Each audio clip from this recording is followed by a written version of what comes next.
Hello, Kerala PSC chemistry related ആയിട്ട് conduct ചെയ്തിട്ടുള്ള എക്സാമാണ് category 043-2022 കെമിസ്ട്രിൻ്റെ പോസ്റ്റിന് വേണ്ടി ചോദിച്ചിട്ടുള്ള ഈ ഒരു ക്വസ്റ്റ്യൻ നമുക്കിന്ന് ഡിസ്കസ് ചെയ്യാം.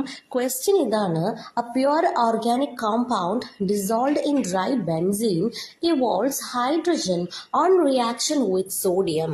It may be dash. Options നോക്കാം. Option A ether, option B alcohol, option C aldehyde and option D ketone. ഇതിന്റെ കറക്റ്റ് ആൻസർ എന്താണെന്ന് നമുക്ക് നോക്കാം.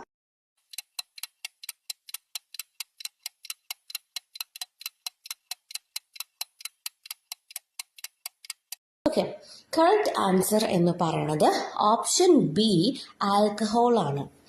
അപ്പോൾ നമുക്ക് ഇത് എന്തുകൊണ്ടാണ് ആൽക്കഹോൾ ആയതെന്ന് നോക്കാം. അതായത് ഈ ഒരു ഓർഗാനിക് കോമ്പൗണ്ട് സോഡിയവും ആയിട്ട് റിയാക്ട് ചെയ്യുന്നത് ആൽക്കഹോൾ ആണ്. ഓക്കെ, ആൽക്കഹോള് സോഡിയവുമായിട്ട് റിയാക്ട് ചെയ്തിട്ട് ഹൈഡ്രജൻ ഗ്യാസ് പ്രൊഡ്യൂസ് ചെയ്യുന്നു. അതോടൊപ്പം തന്നെ ഒരു സോഡിയം ആൽക്കോക്സൈഡും പ്രൊഡ്യൂസ് ചെയ്യുന്നുണ്ട്. ഓക്കെ, ഇനി മറ്റ് ഓപ്ഷൻസ് എന്താണ് ഇൻകറക്റ്റ് ആയതെന്ന് നോക്കാം. ഈതേഴ്സ് നോക്കുകയാണെങ്കിൽ ഈതേഴ്സ് ആൽക്കഹോളിനെ പോലെ സോഡിയം മെറ്റലുമായിട്ട് റിയാക്ട് ചെയ്യില്ല. അതുകൊണ്ട് തന്നെ ഹൈഡ്രജൻ ഗ്യാസും പ്രൊഡ്യൂസ് ചെയ്യില്ല. ഇനി അടുത്ത ഓപ്ഷൻ ആയിട്ടുള്ള ആൽഡിഹൈഡ് നോക്കുകയാണെങ്കിൽ ആൽഡിഹൈഡിൽ ആൽക്കഹോളിലുള്ള പോലത്തെ റിയാക്റ്റീവ് ആയിട്ടുള്ള ഹൈഡ്രജൻ ഓക്സിജൻ ബോണ്ട് ഇല്ല. സോ അവരും സോഡിയം മെറ്റലുമായിട്ട് റിയാക്ഷൻ നടക്കില്ല.